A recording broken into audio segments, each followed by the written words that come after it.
নমস্কাৰ বন্ধুসকল আজি আপোনালোকৰ ওচৰলৈ আকৌ উভতি আহিছোঁ এটা নতুন ৰেচিপি লৈ আজি মই বনাম লোকেল চিকেন বইল কে বনাম তাৰ কাৰণে মই লৈছোঁ মাংস লোকেল মুৰ্গীৰ মাংস 500 গ্ৰাম ইয়াত লৈছোঁ আপোনাৰ আলু এটা টুকুৰাকৈ কাটি লৈছোঁ পিয়াজ দুটা নহৰু আদা নহৰু আপোনাৰ আছে 10-12 ফুটামান আদা এটুকুৰা জলকীয়া 4টা লৈছোঁ মই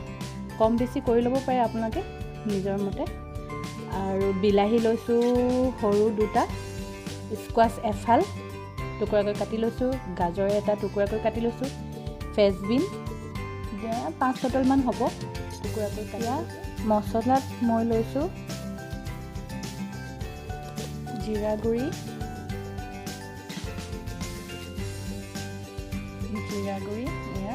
এচামুচ লগতে চিকেন মছলা প্ৰায় আধা চামুচ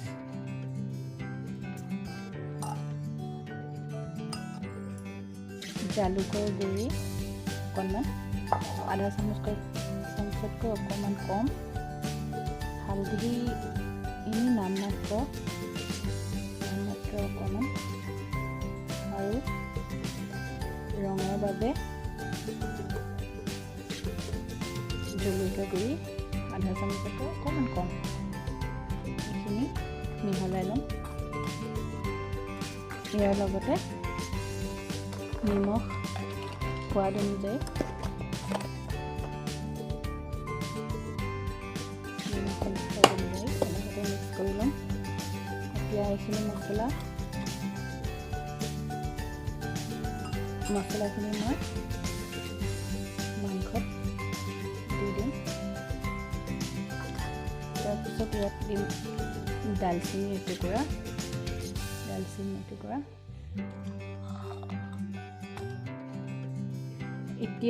এতিয়া মই ইয়াত যে নহৰু আদা আৰু জলকীয়া পিঁয়াজ দুটা লৈছোঁ সেইটো একেলগতে মিক্সিত পেষ্ট বনাই ল'ম এয়া পিঁয়াজ নহৰু আদা জলকীয়া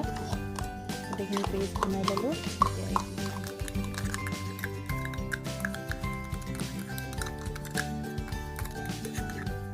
ইয়াত কেঁচা মিঠাতেল এচামুচ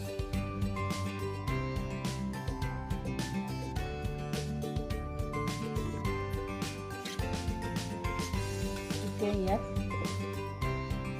বিলাহীখিনি স্কোৱাছ গোটেইখিনি যিমানখিনি চব্জি আছিলে আলু গাজৰ ফ্ৰেঞ্চবিন সকলোখিনি দি নিমখ মই কম কৰি দিছিলোঁ আৰু অকণমান দিব লাগিব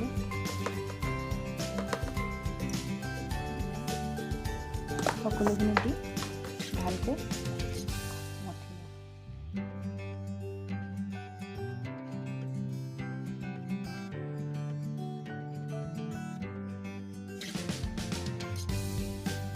এতিয়া এইখিনি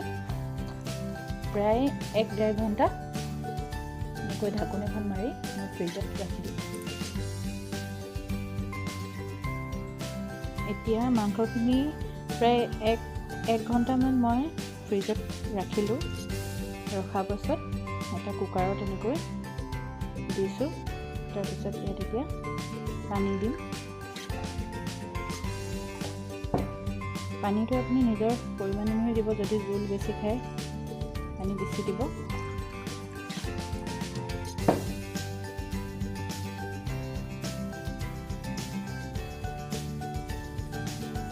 মই ইয়াত 2 বাটি পানী দিছোঁ চব্জিৰ ভিতৰত ইয়াত আপোনালোকে ওলকবিও দিব পাৰে এইখিনি ঢাকোন মাৰি প্ৰায় 2-3টা চিটি মৰাই দিম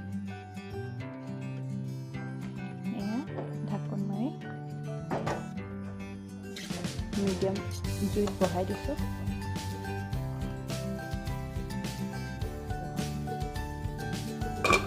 এতিয়া মই 3টা চিটি মৰোৱাৰ পাছত এয়া মাংস হৈ গ'ল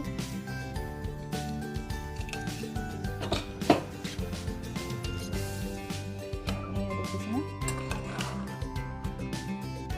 খাবলৈ বহুতেই সোৱাদ হয় আৰু বহুত হেল্ডি হয়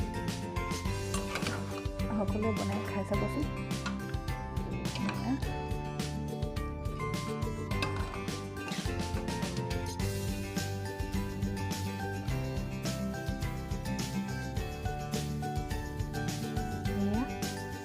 আমাৰ বইল চিকেন ৰেডি। ইয়াৰ ওপৰতে মই অকণমান দি দিম।